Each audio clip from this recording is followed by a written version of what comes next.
All right, we're doing a book marketplace grab. Silver maple is some pretty good stuff. It's big. I haven't run the 620p in a while. Put a new bar on it, put Duke's chain on it. And we'll do some bucking and noodling. Okay, friends, so what I'm doing right here is I'm breaking down these logs into more manageable pieces. They're really large, and I don't want to cut them shorter like a crosscut ways because then I'll lose the size of the bowl. So what I'm doing is noodling and doing basically a rip cut with the grain. You'll see here I'm not cutting it exactly in half. I'm kind of cutting the pith out is what I'm doing. I'm cutting about 4 inches out, and that saves me probably 20 pounds a side with a log that big, trying to get it into the truck. Okay, so this is yesterday's silver maple haul. Now the shitty part is unloading it, so we got to take it from the front yard to the backyard because we don't have truck access to the backyard. We live in an HOA and we can't have a bunch of wood just laying around in the front yard. So now the fun begins. A lot of this I got tired of loading it yesterday, so I chunked it up into less than optimal blanks for poles. But I still got some good stuff.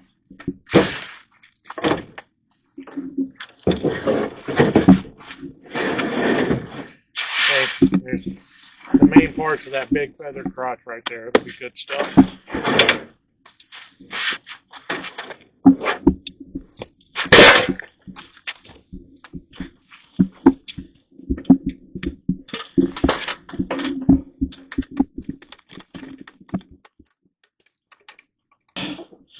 So here's my helper raider, my son. He jumps up in the back and moves the wood closer, so I don't have to do as many jumping up and jumping down. Saves his old dad some back troubles.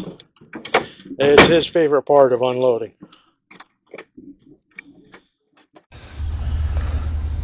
Okay, so now what we got here is a piece of silver maple. This gives you an interesting scenario because it's got this off to the side, so you might get some feathering in here, but you got some existing checking that's running right here.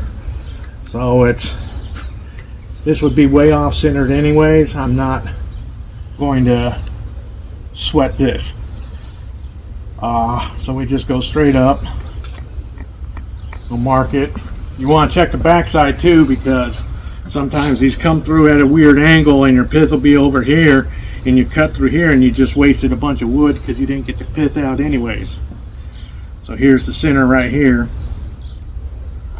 And then I just eyeball a bunch of stuff. I don't go too critical with it. I might go 1 inch on one side, 1 inch on the other. When you take too much out on a smaller log like this is probably only 14. You know, you take 2 inches out on either side, or 1 inch on either side will be fine. That'll take us down to 12, and then you'll have 6 inches on either side. It'll still be a pretty nice bowl. The more you start taking out of this though, coming wider along the pith, you get cooler quarter sawn boards, but your bowl blanks, your initial ones that you want, are going to suffer. And so what I'll also do is, to make things easier to hold and move around, is I'll knock a little bit off the edges. It makes it easier to set up for bandsaws, chainsaws, to actually break the blank down.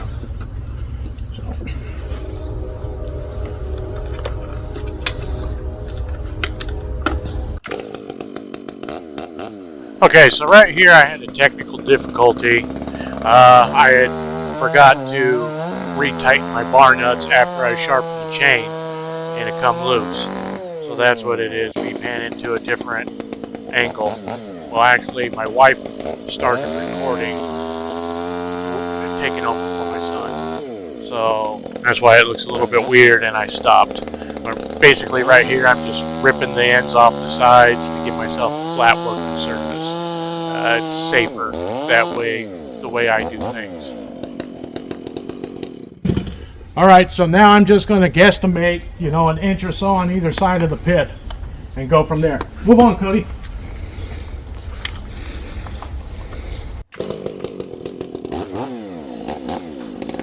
Okay, so right here we're actually going to make the cuts, and I'm going like an inch on either side of the pith. And what I do is I stop the cut an inch or two before the bottom. That keeps the structural integrity of the log together so it doesn't pinch and bind and go flying off. It's a powerful saw. If you cut it through, it's just going to zing it through if you're at full throttle. So that's what I'm doing right here. This is a steel 461 75cc saw with a 32-inch bar. It's got plenty of power to do this. And see, I flip it over right there. And you'll see me struggle a little bit. I have to get the bar back in the kerf. So you'll see it. You just kind of got to wiggle it around, get it in there. I'll feather the throttle some to get it right back into the kerf and make the cut. So it's going pretty good.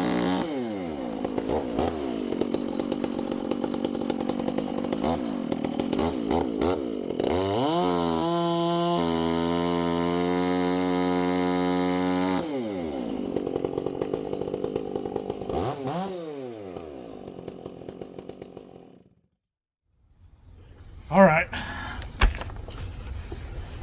So here we'll open it. Either side. It's gone. It's gone. So we got nice bulb length right here. And it'll be hard to see, but here's the pith right here and the pith right here. So what I'll do with this is I'll take this to the bandsaw and I'll cut either side, and then this will be quarter sawn, 1 inch here, 1.5 inches here. You can make pin blanks or just boards or whatever out of it. Okay, so here's one of those half logs that we did earlier. I don't like to go completely to the edge because a lot of this is going to get cut off anyways on the lathe, so that'll work about right. You can cheat it to one way or the other so you don't waste it all.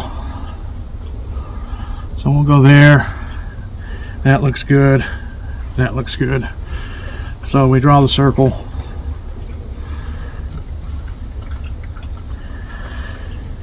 Okay, and then this is also why I cut that flat spot on the bottom, so I've got a working surface. Now if you draw your circle on this way, it works if you got a cardboard cutout, but when you use the compass and you go on these elevation changes, it'll make an oval, and you'll be cutting ovals instead of circles. So I like to have a flat spot and a good working surface.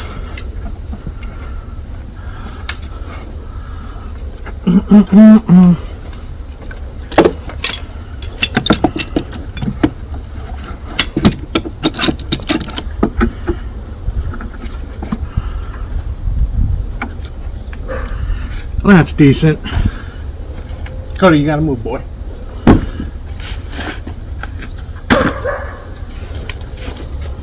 We get a little bit of a smaller saw to cut these corners off.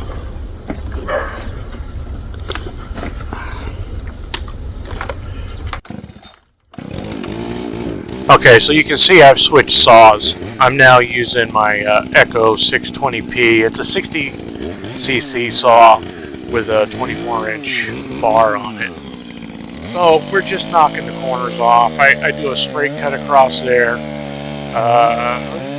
can use that for other stuff. It's a little bit thin, so it's probably just going to become barbecue wood. I make my own charcoal out of a lot of this stuff, or like those little corners I'll use for smoking and charcoal barbecue pit. That's why I don't like to use a lot of ingrained sealers until I get an actual bowl blank done.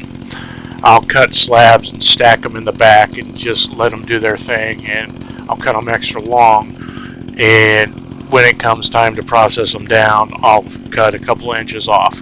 I'd rather do it that way than put wax or glue or some other stuff. I have no idea what it is, and then I don't want to cook with that and eat with it. So this part's pretty straightforward. You're just knocking off the corners and making an octagon out of this blank.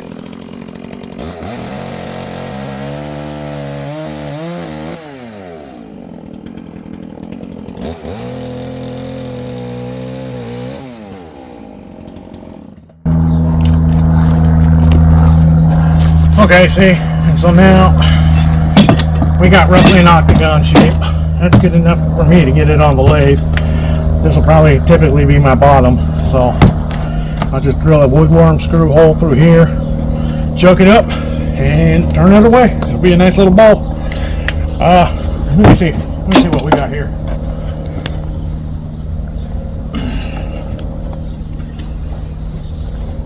So we've got just shy of 10 inches. Yep, 10 inch. It's kind of fat on this end, but it says 6. This end's kind of a little bit wonky, but that's 4. So, but this will be the flat mating surface, and then this will come off, and yeah, silver maple, free. You just gotta put in a little bit of work. Okay, so this is one of those big slabs I had from yesterday, where I cut this pith out of the middle of those giant logs. As you can see, there's a 24-inch rule, so it's probably 28, almost 30 inches wide by just 18 and a half long. So, and we got 4 in the middle thickness. So when I cut on either side of this pith, you can see this dark coloration running on both sides. Once I cut here and here, these are going to be good sized quarter sawn bowls, almost 4 inches thick, 8 inches, 10 inches wide, 8 inches. So you can get 2 massive bowls out of this, or you can cut them into squares and get nice handles, mallets, whatever you want out of it. This is really good stuff. If you get the chance to get big logs, I like a good thick quarter sawn piece out of it. And as you can see over here, there's still plenty of meat on these logs. That's 8 inches thick. That one over there is 6 inches thick, and that's with 4 inches of pith cut out of them. So we're going to cut on either side.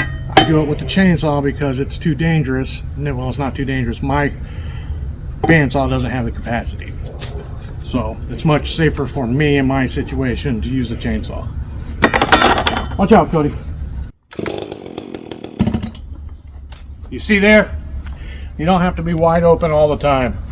When it comes to the end of the cuts, I want stability, so I left an inch on the first cut, came back, left an inch on the second cut, and then finesse through the end of both cuts, because these things are going to pinch and bind up your bar. You don't have to whiskey throttle it the whole way through.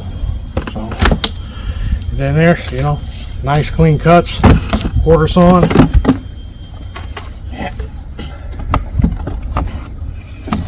So this is the pith again. If I wanted to nitpick it, I could probably cut it here on the bandsaw again and just leave this one chunk of the pith as firewood, and then I would get this piece again too, which you can see that's nice straight grain. Why not? That's a tool handle. So here's another option for your bowl blanks and what to do with your logs. Alright, so this is one of those monster crouches I hauled off yesterday. I cut these limbs off to make it lighter and get to it. These will make nice tool handles or mallets or whatever. But this piece is a monster. It's almost 14 inches thick. So I'll probably cut this off here so I got a smooth surface. And I'll probably cut this in half so I'll get 2 good feather bowls out of it. I'm huffing and puffing from muscling that stupid thing around.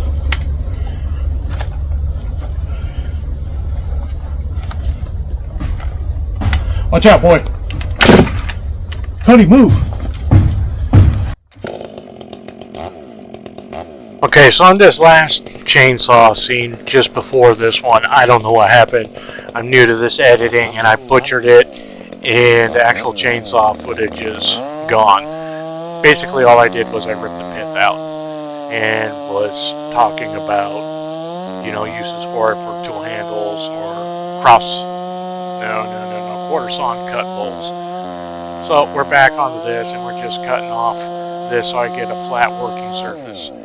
And then I'll rip it again in half, and I'll get 2 bowls out of it. What I was going on about on the other one was about safety.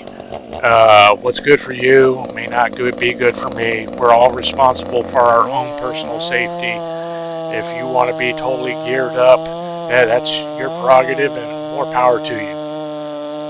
I'm comfortable with what I do. I'm comfortable with my equipment, and I take responsibility for what happens, to what I do or to myself.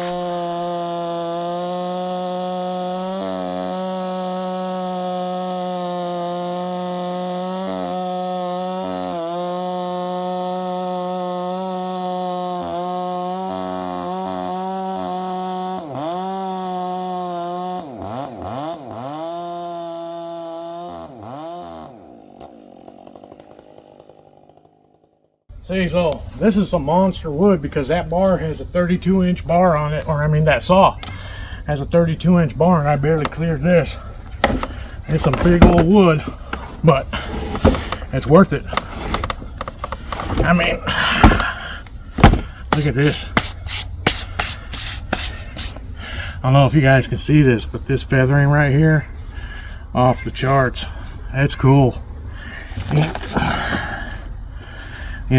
What I'll probably do is just focus the bowl.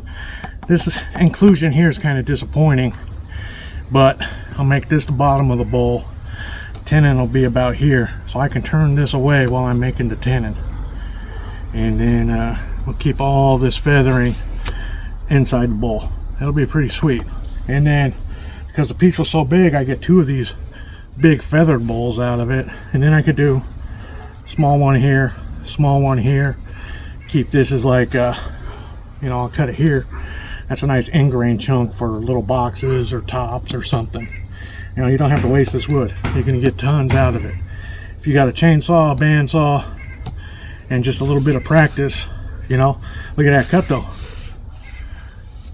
Not bad for a chainsaw. All right, thanks folks.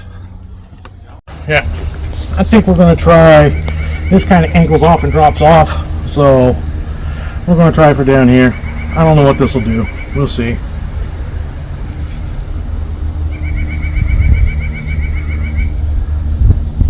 I don't measure my bowls. I just see what comes out of them. If it don't fit on the lathe, I'll turn it outboard a little bit, reduce the radius, and then put it back inboard. Easy. That, or save it for when I get a bigger lathe. I know the wife will love that one.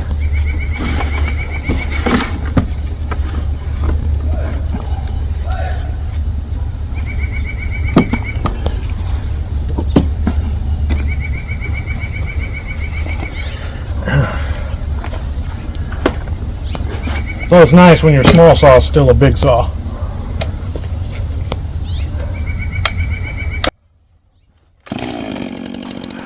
Okay, as we do these last few final cuts, I'd like to thank you all for sticking through this long video, and thank you for the likes and subscribes.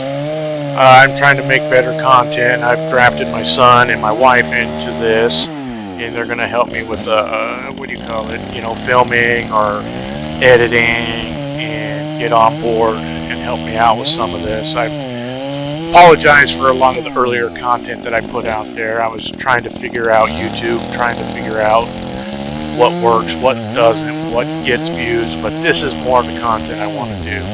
It's how I do things, and if it helps you, awesome.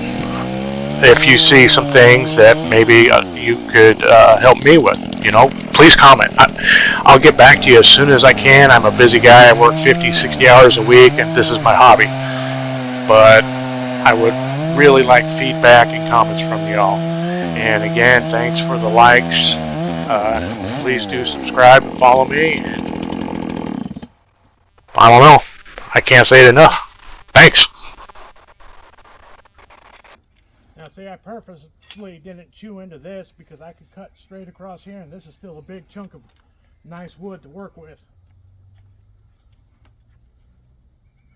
Right here I'm feeling for the edge of my table so I don't hit a nail with the saw.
So there you have it.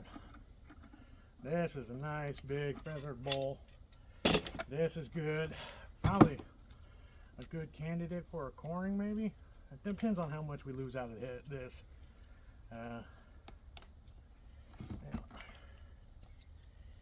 And we might lose quite a bit, really. I don't know. I normally like on the feathered to have the middle be the bottom. Yeah, almost have to. Because by the time you ate all this away, just to get a 10 and then you'd eat up into this, you'd have a real shallow bowl. So it might have a little bit of a dip, kind of a natural edge looking to it, just on a portion of it. But that'll fit into it being, you know, kind of a unique feathered piece. You never know. You never know till you chuck it up, start moving away material, then you see what you get. So that's how I do my bowl blanks. Thanks for watching.